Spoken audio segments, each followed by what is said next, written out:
So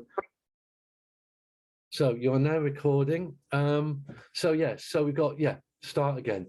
Next Tuesday is the ADHD course. It's not the same one that I did a few weeks ago. It's one more like this. It's very much based around a PowerPoint, very much based around a structured ADHD course. Then the following week, we've got social, emotional, visual stories, and that's on the Wednesday. So it's Tuesday next week, Wednesday the week after.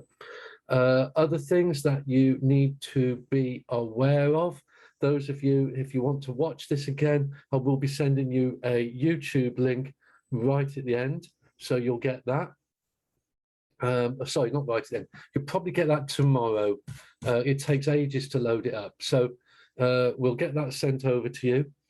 Don't forget, you can get the book, Andrew and the Magic Give a Shitometer. It's available on Amazon, and this is my ADHD story. I'll tell you all about it. Yeah, it's me talking about growing up with ADHD, being diagnosed with ADHD, and what all that was like. So I'm hoping you're going to enjoy that. So that's Andrew and the Magic Give a Shitometer, available from Amazon. What else do I need to tell you? If you need to be in touch with me, if you want to talk to me, if you want to be my friend, then I'm on all the usual places: Twitter, LinkedIn, Instagram, Facebook. So I'm not very good at Facebook, but all the others I'm quite good at. I think the best one to get me is on Instagram. It seems to be the simplest of all of them. So you can do that. So there you go. And just moving that along now. That's that again. Oh, and at the end, we know the last sort of 15 minutes or however long we've got at the end, we will be doing questions and answers. So there's a picture of me dressed the same as I am now. I did a TED speaker. If you want to check that out, it's on the YouTube or it's on the TED Talk website. I'm also a Bamford lecturer. I did that for the British Academy of Audiology. I've spoken at their conferences. I've delivered 3 audiology conference lectures now. Hearing ambassador. I work in the courts, special educational needs court cases, and not for a long time now. In fact, I should take that off really. I don't do these at Bishop Grosseteste University anymore, so I do not deliver these, but I do deliver short courses for the University of Lincoln. But mostly I do workshops and I do observations of young people in the classroom, in the learning environments, and how they get on with all that stuff. So here's a picture of my favorite duo, Laurel and Hardy. And so Laurel and Hardy are there having a custard pie fight. Don't know if you're familiar with the concept of a custard pie fight, but a custard pie fight basically is somebody starts throwing a pie, then something goes and it hits the wrong person, and then more pies get thrown about. It's a custard pie fight. And that's how these things escalate. And I relate that to school. I did a workshop for the PDA Summit, in fact, one time. And at the PDA Summit, I talked about this custard pie fight. I've been in schools where a member of staff will have something all gone off with a child. You know, there'll be a little bit of a hoo-ha, as I call it. And in that hoo-ha, another member of staff will come in and try to help, and somebody else will send for the class teacher, and somebody else will send for the head teacher, and it'll just all escalate, all out of control. And it just, you know, it all goes just crazy. And what I'm saying to you is, don't get involved in the custard pie fight, okay? Do not get involved in the custard pie fight. Don't be the person that starts this off. When you're working with PDA, whether you are a parent or whether you are a professional, you've got to work closely with the people around you. You need a cohesive, unified team approach. You've got to make a plan. So many places where I go, so many schools that I go to, where, you know, members of staff, you've got members of staff that are not following the plan because they don't think it's a good idea or what have you. You want everyone being together on the same page. And it's the same with parents, you know, that you'll get parents and one of them will, you know, be trying to sort of calm situations down, and one may not be quite so good at that. Get a plan together. Sit down, make a plan. Make a plan. So, what are we covered by here as well? Right, okay. So, we're covered by the Equality Act. If you're working in a school, college, workplace, the Equality Act means you have to make reasonable, proportionate, and appropriate adjustments, even for invisible disabilities. And I'm going to talk about the non-diagnosed in a moment. But even for invisible disabilities, you still have to do this, okay? So a reasonable adjustment, what is a reasonable adjustment? In my, it could mean anything, but in my vision of the world, a reasonable adjustment is done with cooperation with the family, or, where the school and the family make a reasonable adjustment, okay? And the key word is reasonable there. So you're working with the family, what is acceptable to them. So that's the Equality Act. Equality is a funny word because it doesn't mean everyone gets the same. Equality means that everyone gets an equal chance. So equality does not look the same from person to person. In Ofsted, to be good, this is slightly changed with the more recent Ofsted, but it's generally the spirit of the thing is right. You have to meet the needs, interests, and aspirations of individuals and groups of individuals. Okay, so again, this is stuff you need to do. And then finally, the Special Educational Needs and Disability Reform Bill 2014 for the ages 0 to 25 says two really important things. The first one is that it doesn't talk about young people with special educational needs. It talks about people who may have special educational needs. So we go back to the Equality Act there. We look at undiagnosed people. If they appear to have this condition, you have to put the things in place.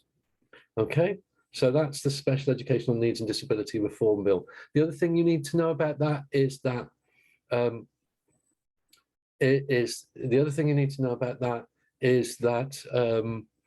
the responsibility falls squarely on the teacher. The teacher is the person responsible for meeting the needs of those children who may have special educational needs. Not the SENCO, not the teaching assistant, not the head teacher, the teacher. And if you are a secondary teacher, it is the teacher at that time. So it's the geography teacher for an hour, then it might be the maths teacher for an hour. That's where the responsibility lies. And there we go, may have SEN. So education would be so much more effective if its purpose were to ensure by the time they leave school, every boy and girl should know how much they don't know and be imbued with a lifelong desire to know it, said Sir William Haley. Okay, don't know who he is, but he was clearly a wise man. That idea that we inspire learning.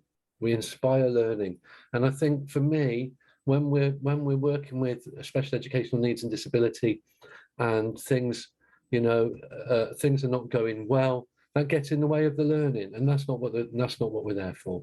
So imbued with a lifelong desire to know what they don't know. I wrote this on a train once. This was probably my most inspirational moment of my life, about behaviour management.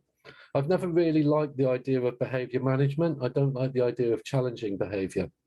So challenging behaviour to me doesn't exist. It's anxious behaviour. And when I tell you more about PDA, you'll see what I mean. So anxious behaviour, not challenging behaviour. So someone just arrived. Behaviour management is not about dealing with issues as they arise. Behaviour management is about avoiding issues in the first place. If you deal with those issues as they arise, you will not reduce the number of incidents. If you avoid the incidents by understanding the impairments and triggers, you will significantly reduce challenging behaviour, or, as I said, anxious behaviour. So what is PDA? PDA, pathological demand avoidance syndrome. Lovely, very good words. What is a pathological demand avoidance?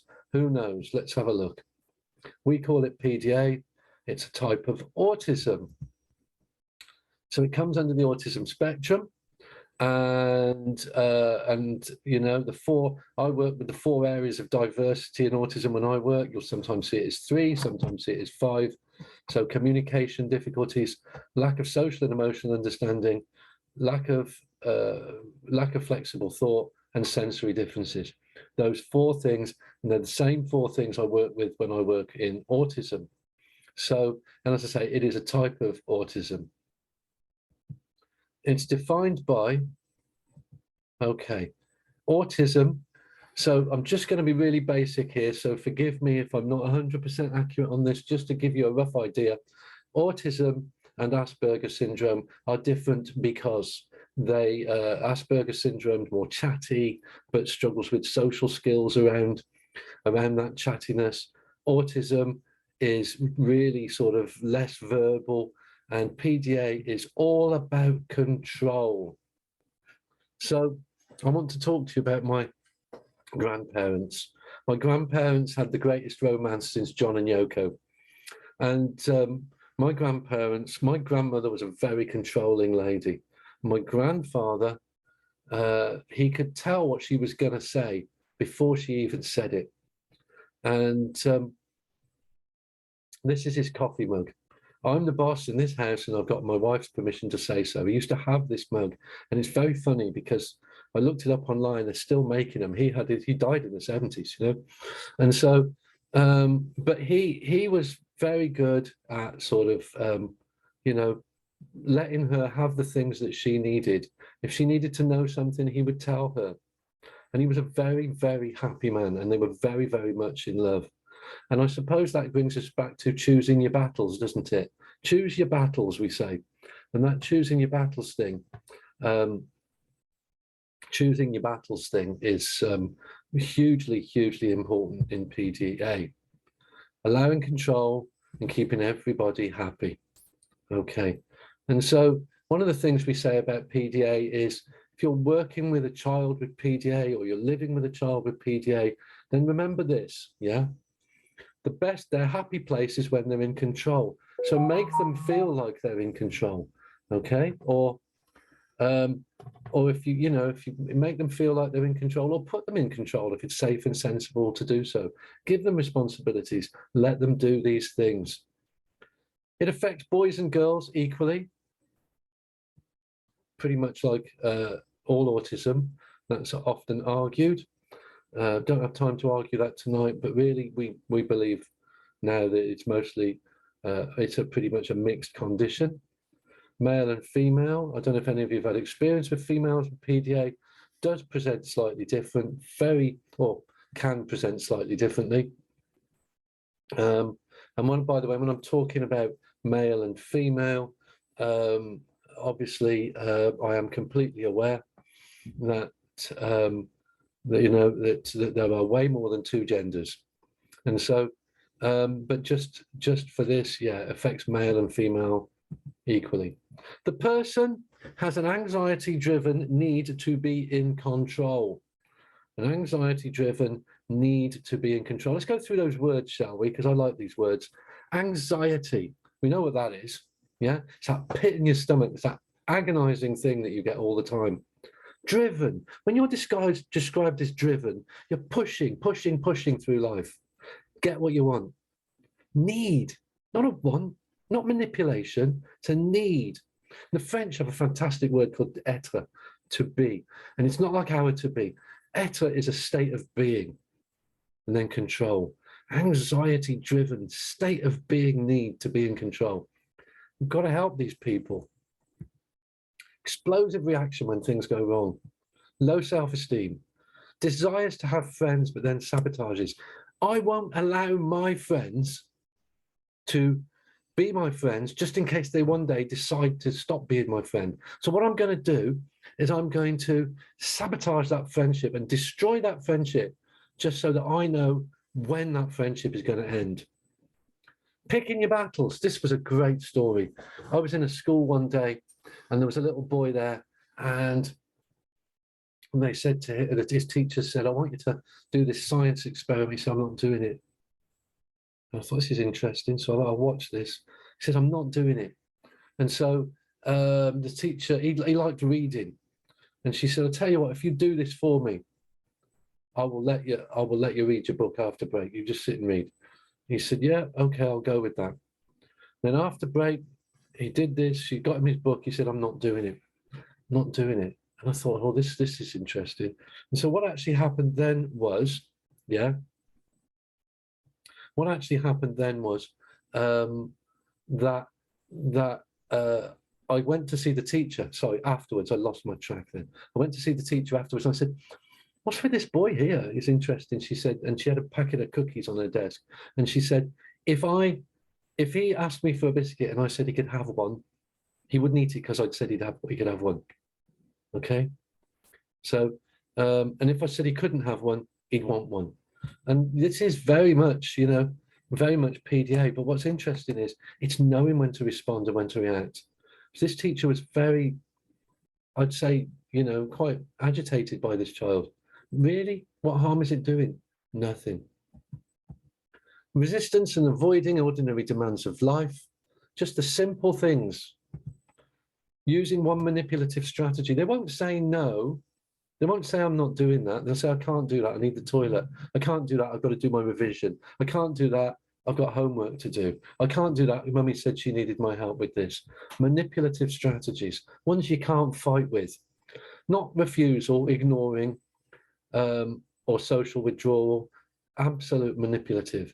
And normal expectations. "Oh my goodness me, am I going to face this?" Causing tolerable pressure. And they obsessively and actively avoid these situations. So I want to talk a little bit about autism, and I want to talk a bit about ADHD. And one of the things I've noticed is people are confusing PDA and ADHD. And so I just want to talk about it. We've already decided PDA is a form of autism. Now what we've got to do, we've got to look at it and how it reacts with ADHD. Okay, well, it's not a form of ADHD. It's not even similar.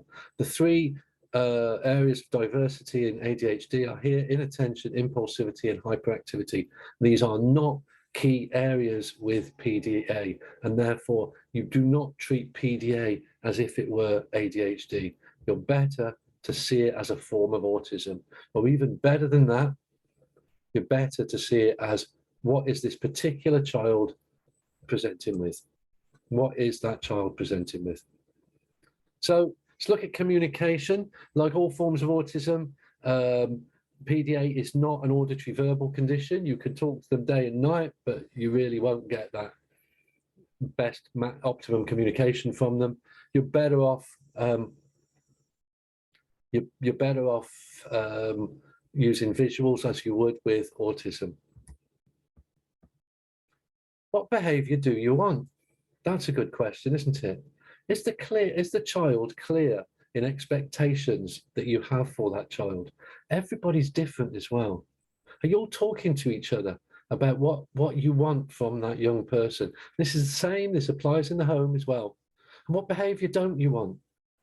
What do you want them to stop doing, and what do you want them to do? And you've got to have a mix of this. If you tell them something you don't want, you've got to match that up with something you do want. Make a list. Do want, don't want. 2 or 3 things. Doesn't have to be massive. 2 or 3 things. Yeah, work on a little bit at a time. Don't change the entire person. Just work with them on little targets. And how effective are those targets? I mean, for example, are you able to, are you able to stop them being and having the need to be in control? No, of course you're not. Of course you're not. You're not able to do that. Yeah. So look for effective targets. It's a bit like when you're writing plans for a child, and and you go, they can't count to 3, so you work to be able to count to 100. No, it's to be able to count to 2, and we'll work up to 3. This is a lovely story. This is a really, really lovely story. So this young boy, is in a school on the Wirral, on the Mersey there, the opposite side to Liverpool. And just got Vegas throat. And he joined the school in about November time. In September, before he came, the class had made a set of class rules for that class. And he came along in November, rules already in place. and he started breaking the rules, but on purpose. And then he would go and tell his teacher. So he would say something like, I've just damaged school property. It's this laptop, and I did it with this brick. Okay, so teachers like, this is crazy behavior, I've stolen something, it's that girl's sandwiches, and she's not getting them back because I've eaten them. So we sat and we worked through this. Why was he doing this? And of course, we're not really workshopping this tonight, but normally I would workshop this, and the answer came up why he was doing it, because he was not in control. And the reason he wasn't in control was because those rules were already in place. And what they should have done is open these rules up again and say, right, how can you contribute to these rules? How what have you got to say about these rules? And that's how we would do that. So who makes the rules? You, them, negotiated. Got to be negotiated, hasn't it? And that gives that child that control that they need. Okay, there's a kid. He spits, throws chairs, and messes around with the Velcro on his shoes. Which is the most serious thing here? What is the most serious thing here? Well, it's got to be the chair throwing, isn't it? Someone's going to get really hurt, or the spitting. What are you going to deal with? How old is this kid? Say 10 years old. This child is 10. How do you deal with this? I'll tell you how you deal with it. You start small, because people have been trying those big things with that child forever. And so you start small. Let's give him a strategy for not playing with the Velcro. Then we can reward him. Then we can talk about how well he's done. Then we can talk about the fact that he's achieved something. And then maybe he'll stop behaving in those other ways because he's getting good positive feedback. Maybe that could be the thing, couldn't it? So with behavior, with any kind of learning, we always start small anyway. Why not with behavior? I don't know, but I would do that. Focus on the low level behaviors. Top, middle, or bottom. Always go for bottom. Okay, so top, middle, bottom. Pick your 3 behaviors. Achieve, celebrate, move forward. And that's moving forward to that next level of behavior that you've got there. Moving forward all the time. Okay. You've got to think about expectations. You've got to think about expectations. How would you like that child to listen? And how would you like that child to listen? And what does listening look like? And how would you like them to engage with tasks? What does engaging with the tasks look like? How would you like them to arrive in the morning? What do you want that? That's an interesting one in itself, isn't it? Because that's an interesting one in itself because how would you like them to arrive? Have you got soft entries for them in schools and things like that? So a lot of children, particularly with autism, and this is a form of autism as we've established, don't like coming in the same doorway as other people. And so, how do you want them to? Are you going to let them come in a different door? Are you going to let them go in a hall and throw a basketball around for 5-10 minutes or something like that? Think about this and make it really clear. Discuss it with that child. Here's another story for you. The red trainers. This is a great story. Going back a few years before we had interest in things like COVID and all those other stuff. Going back another few years, we used to have silly targets, and at one point, Ofsted were obsessed with school uniform, and we had this young man in one of the schools I worked at. Let's call him Biff, shall we? And he had PDA, and he would wear his red trainers, and this whole school was all about black polished shoes. So he would wear his red trainers and would get into trouble for it. And I went in one day and I said, "Where's Biff?" And they said, "He's in isolation." "What's he done?" He came in his red trainers again. No, get him out of isolation now. Okay, why am I saying that? Because actually that behavior that he is presenting with is a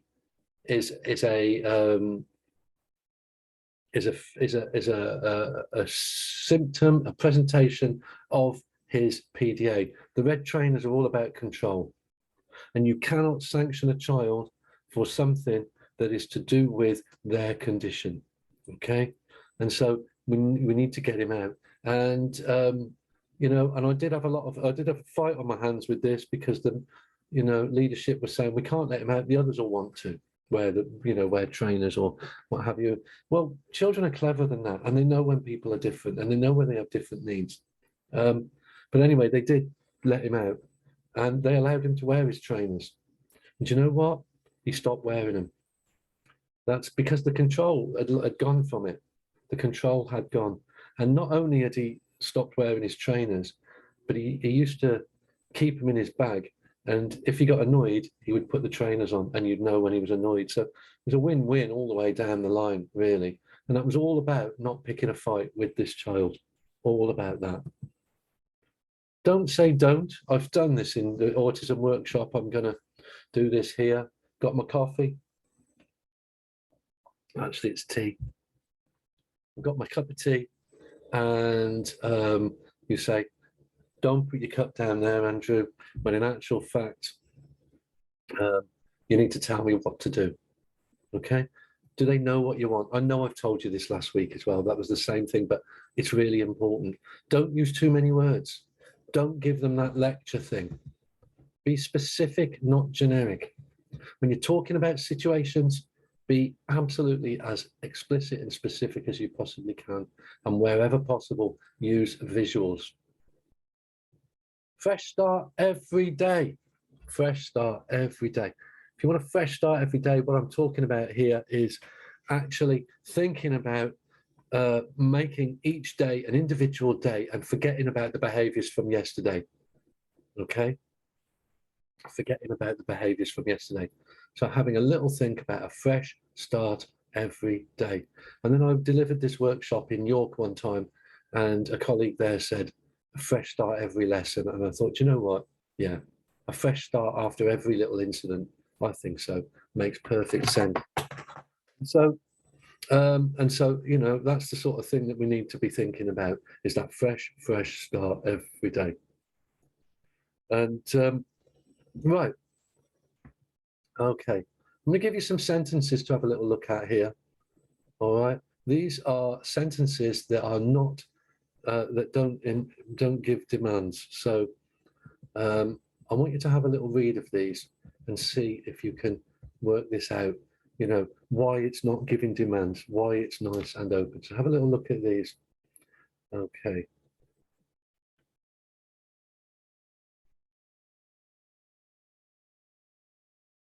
All right. Okay. Lovely. How would it be if? Ooh, what happens if? Would it be a good idea to? I can't see quite how to. How might we? Would it be possible to? These are really, really great sort of sentences that make no demands. A demand could be anything, you know, and I'll talk to you a little bit about some demands in a little bit, but yeah, nice little sentences that sort of that avoid demands. Here's another one. Another little list here. I really need some help with this. Which one could we? What if? I wonder where that goes. I need to get this cleared up now because I have to, blah, blah, blah. Nice, nice, easy stuff.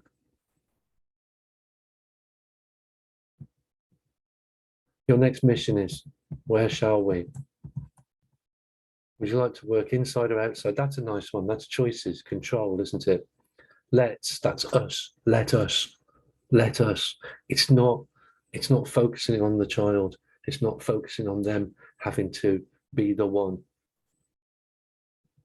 I heard something interesting. Gary Lineker said something on the radio recently, and he said when whatever TV show he used to host or something, I don't know what he did, and he said he said he would never say, tonight my guest is.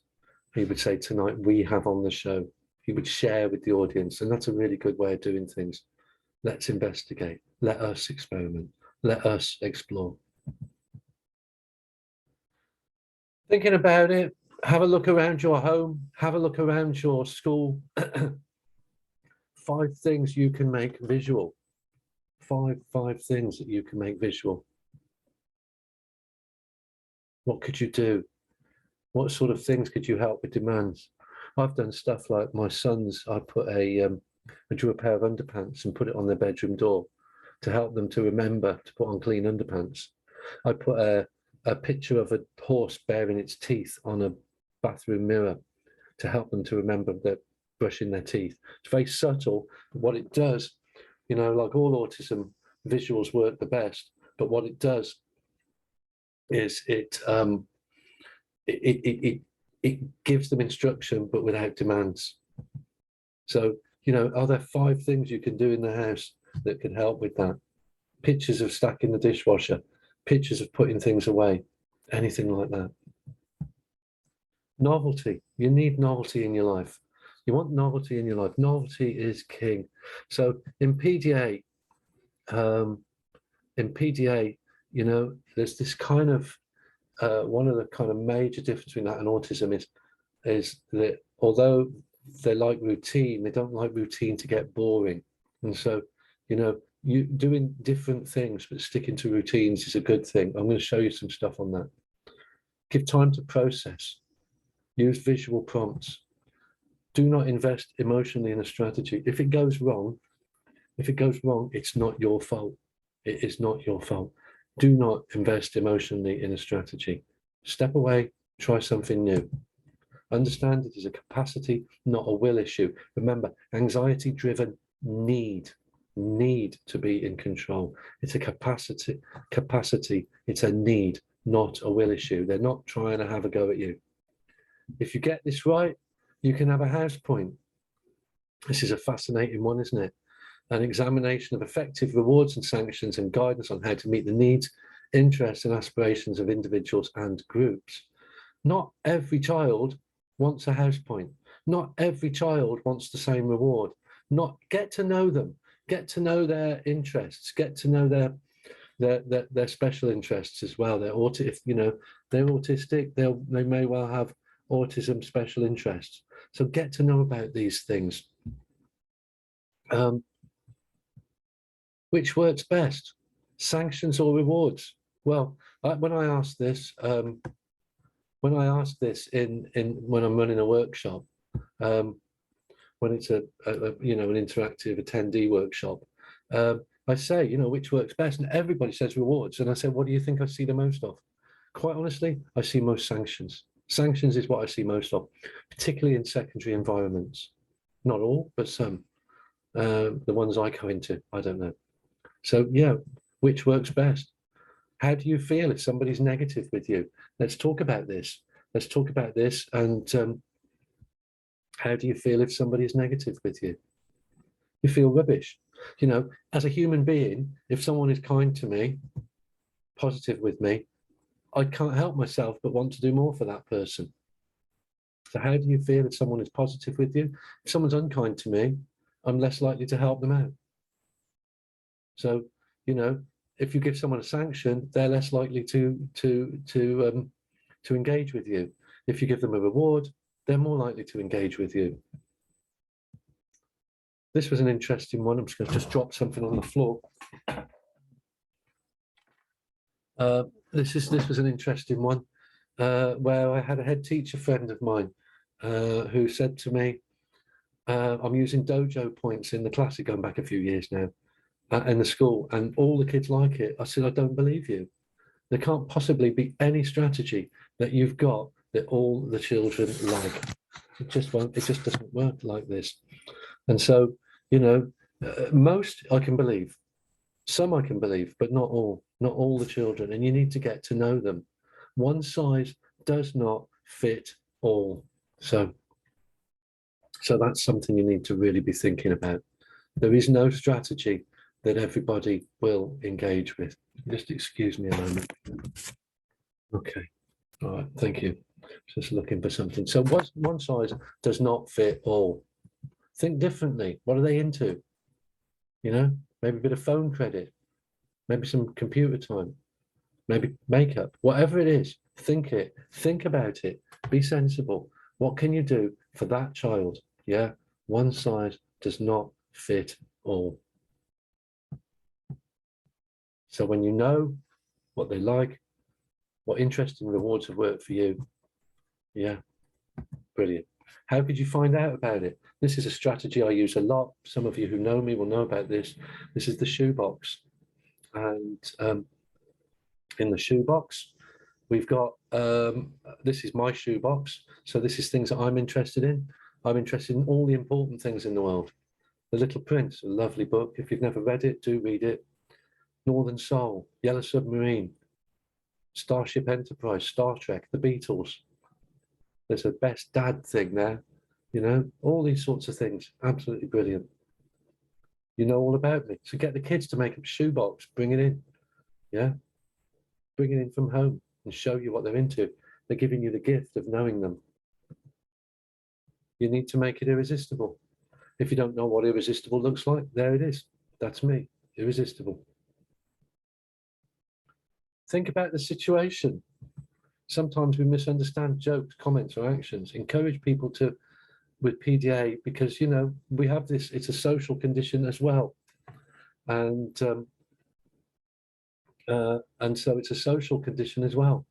So do think about this. Sometimes we misunderstand things. Get them to review them situations, ask themselves questions. Consistency, giving them consistency will allow them to know what to expect. Consistency will allow them to get to know you. Consistency will keep them in their comfort zone. Be consistent. Keeping them busy. This is my grandmother said this to me. The devil makes work for idle hands. And so, yeah, the devil makes work for idle hands. I bet you've heard this from your grandmother. Maybe, I don't know. Maybe it's quite an old saying. Keeping them busy really is a helpful thing. I've seen it. When children are disengaged in a classroom or in home, that's when the problems start. So don't give them that opportunity. You know, so maybe you're going for a trip to a stately home or something like that. Yeah. And what can you do with that PDA child? Well, we've got the autistic child, the, you know, classic autism. You might make them a few social stories for various parts of the event. You might make them a few, make them a visual timetable to cope with that event.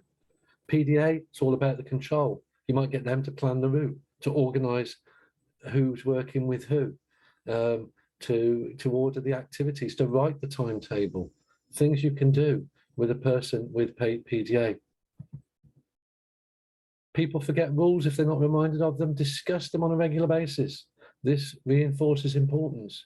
Put them in an easy to see place and in a format that they understand. Rules should be seen at home and out. What are the benefits of this? I will tell you. You know, if you share rules with the family, if you share rules with, you know, with the carers and the parents, or if you are the carers and the parents and you share the rules with the school of what you want to do, what you expect of that child, everybody's singing from the same hymn sheet, aren't they? So there is great benefit for rules being seen at home and out. Choose your battles. You know, I spoke to a dad today and he said it took him 10 years to realize choosing his battles with his son was the right thing to do. Choosing your battles, pushing to obey battles, it just starts a fight. It's a meltdown. And then we're back to the custard pie fight, aren't we, where we started today. Sensory, remember they are autistic. At the core, it is autism. So think about your environmental conditions. Flexible working environments in school. Can they lie on the carpet and write? Can they sit in a beanbag and write? Novelty, choice, and a safe place. Identify any sensory issues. Do a sensory audit in the home. When I work with families, I do say, go in your house, sit down and write down all the things you can hear. You'll be astounded how noisy your house is. And we've got an autistic person in the house with PDA. You know, they're going to need something a bit less sensory.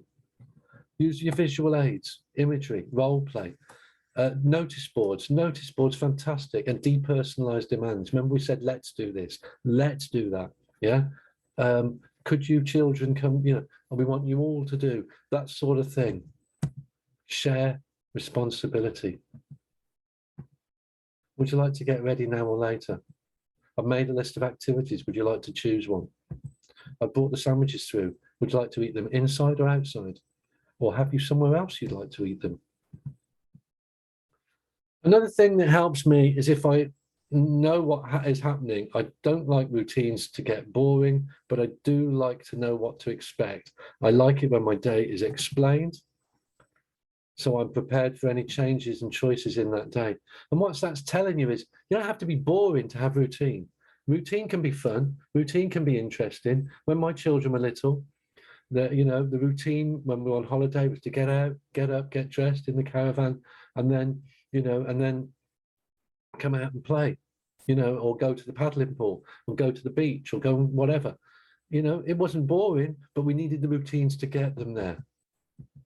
If there's something I can't do on that day, I can put it in the on pause folder and either do it later on another day. I like choosing work from that folder. Yeah, have we got flexibility about when things can be done? Because adults, we do. Adults, we do. Some days I'm fine and you wouldn't think I was any different. That upsets me, yeah? Because these children are fine. There's nothing wrong with them. They've just got a different thought process. Okay, we will come back to that. Choose the priorities carefully and collaboratively. Make your starting point and aim to understand behavior before you begin to challenge it. Why are they behaving like that? Have they had a difficult trip home? Has something happened to them on that day? Be flexible. Allow opportunities for alternative ways of doing things that preserve the priority goal, but offer flexibility regarding the details. I remember one of my children had a piece of paper, A4 paper, and they were asked to do something, and she did hers sideways and got told off for it. Is that right? I don't know. Build positive relationships. Openly talk to one another. Make friends. Keep up to date about what are the most important things to them, but also what are the most important things for them. Make a plan. It's going to give you one little hint here at the end. One little thing to play with.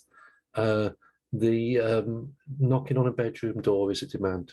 This is one that I thought was on the presentation for today. Clearly not. Knocking on the door, a bedroom door, is a demand, and therefore, you have to think about how you communicate. And I've spoken to several families who will send a WhatsApp or a text message to their child in bed and the child in the bedroom rather than go and knock on the door. Don't make that demand. It's demand avoidant. It's in the name of the condition, pathological demand avoidance. So actually that pathological demand avoidance, try not to make demands. When things go wrong, cut yourself a bit of slack. Okay, right, what I would like to do now is I would like to talk to any of you. Has anyone got some stuff they want to go in the chat? We've got 13 people here. Has anyone got anything to say? I was quite surprised that nothing's come up in the chat. You've got me till 8 o'clock. So is there anything you'd like to ask about PDA? Oh, we've got a question come up. This is good. I have a student that fits this. Okay, for example. All right. I'm waiting for the example. So while this is being typed up, Faye, I'm going to go and get the, I'm just going to get a drop of milk. Okay. Well, has anyone got anything to say while Faye is, oh yeah, they say they do not care about consequences. All right, yeah. And I mean, so maybe they don't, And sometimes consequences are a way of getting attention. And so, when they're getting your attention, they're in control of what you do. They're in control of what you do, and so yeah, they've chosen the action that leads to it, and so it's their consequence. And it is a really easy way of getting attention. And sometimes I do recommend to professionals about to say to them to not react with a consequence every time, to not give that attention, to that child, because actually they're finding out how to get the wrong kind of attention. I'm sure some of you have heard me talk about this in the past. So yeah, thank you. We got Cheryl here. How much does demand avoidance fit into a non-PDA autistic profile? We see lots of demands, but we don't know whether it's a PDA level. That's a very good question. And I would suggest that if the demand avoidance, okay, so we're not seeing lots of demands. That's not what we're looking for. It's demand avoidance you're looking for. So whether they're kind of needing to take control of that situation. So maybe you're looking for something different when we're looking for PDA. So demands can be very classic Canner's autism, whereas demand avoidance can be more demand avoidance can be more the PDA thing, if that makes sense. I have an adult son with PDA and I really struggle communicating with him. He can become quite violent when challenged in any way. Can I offer help? So adult son with PDA, really struggle communicating with him, can become quite violent when challenged in any way. Can you offer help? I wonder how you're communicating these challenges. I wonder how many sort of I can't help because I don't know what's going on, but I would be asking myself the kind of questions of what's the communication like, what are the visual communications like around the home, what are the things you're asking, what sort of things are you asking for, things that he can deal with, or you're asking for things that he can't deal with, it's sort of, is it within his ability to meet any demands that you're making, or are you giving him enough processing time to step away from the situation and go, okay, please son, I want you to do this, and then walk away? Because I know I've been guilty with my boys where I'd say do this and they wouldn't do it immediately, and then we'd escalate. But then if I say do this and walk away, there's no escalation. Demand avoidance is what I meant. So I would say, yeah, okay, Cheryl, maybe you, so if you're looking at demand avoidance, I think when it becomes a problem is that when you start looking at PDA, and you're going to have that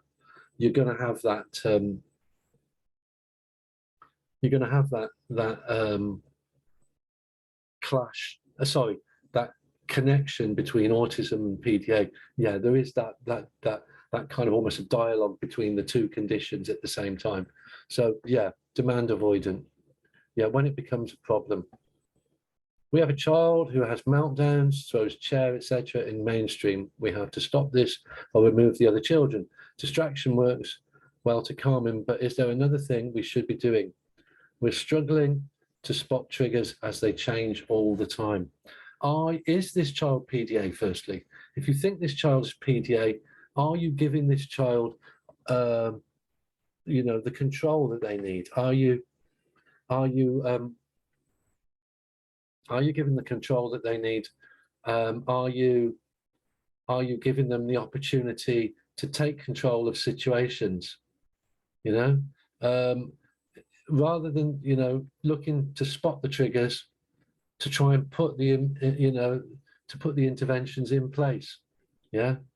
To sort of spot, rather than spot the triggers, just be aware that it's a need to be in control and put something there that they can control. It's worth trying.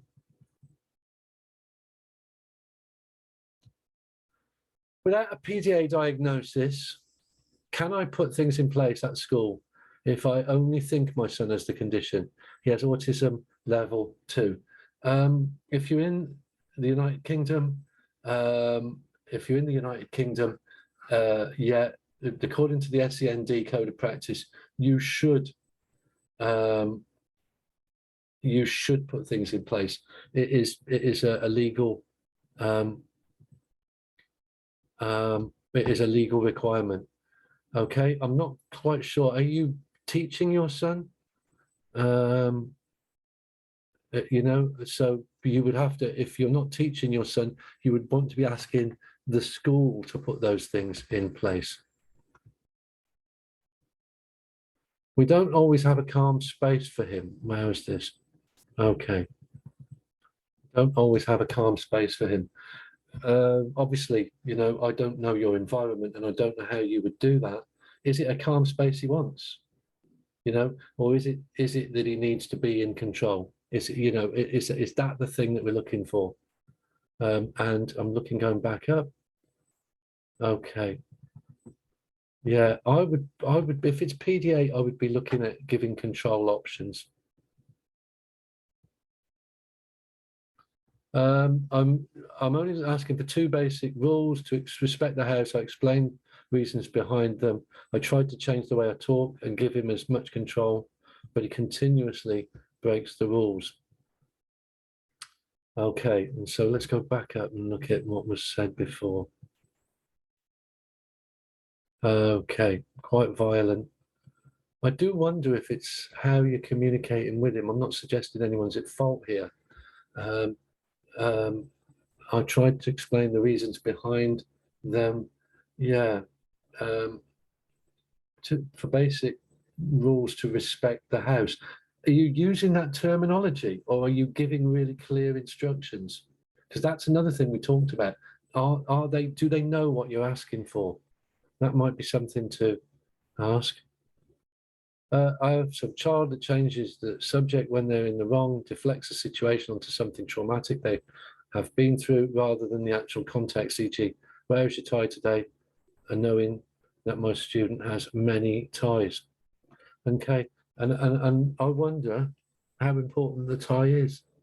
And is it a reasonable adjustment to say, okay, you don't need the tie, you know, if the tie bothers you so much. Changing the subject, that's a bit like, isn't it? I talked to you about that. I can't do that. I've got my homework to do. So that's a really good one. Okay, he has an EHCP at school already. So I would be discussing that stuff, definitely. Okay, have we got any more questions, anybody? Anyone want to ask something? Because we've still got a little bit of time and we can still do this stuff. If you would like to, if you'd like to ask any more questions. Can children with PDA still mask at school?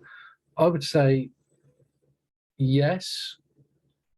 I would say anyone can mask their condition. I would definitely say that you could mask your condition. But what I would also say is it's quite a difficult one to mask because you have that pathological demand avoidance, that just absolute need to be in control.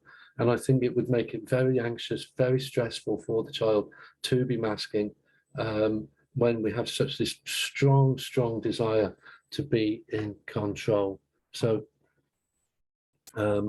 yeah, I would be cautious about, you know, masking. I would say, really, what you want to be doing is giving them that opportunity to have their PDA.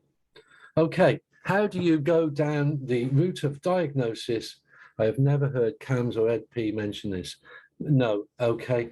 It's very difficult depending on where you are geographically. It's very difficult to get a diagnosis for PDA. In all honesty, your best bet is a private diagnosis, and I would be very, in my opinion, and I would be very cautious to speak to your clinical psychologist or whoever you're getting to do that diagnosis and ask them what their opinions are of PDA, because not everyone believes in it. Not everyone believes it's a real thing. So, yeah, you know, that's where I would be going with it. Our rewards, okay. The working together team have told us that they are a demand. Also, PDA not recognised in Lincolnshire. Yeah, I'm aware of that, unless privately. Yeah, I think rewards are okay. If you set a target for something, I don't think they're a demand. No, I really don't think they're a demand. I think it's a reasonable thing that if somebody does something good that you want them to do, I think it's really reasonable that they should get a reward. So yeah, I think rewards are okay. Why is PDA not recognised in Lincolnshire? PDA is not recognised in lots and lots of places because it just really is. It's just new on everyone's radar at the moment, and so when we get a diagnosis, it comes under the autism spectrum. But yeah, it's a fight, like a lot of things. We've had things in the past. I think I'm pretty sure for a long time dyslexia wasn't recognised in Bedford and Luton or something. It's just the way it is. So, right, friends, it's been really lovely working with you tonight. Thank you so much for being along tonight. Oh, we got one more. Thank you, Faith.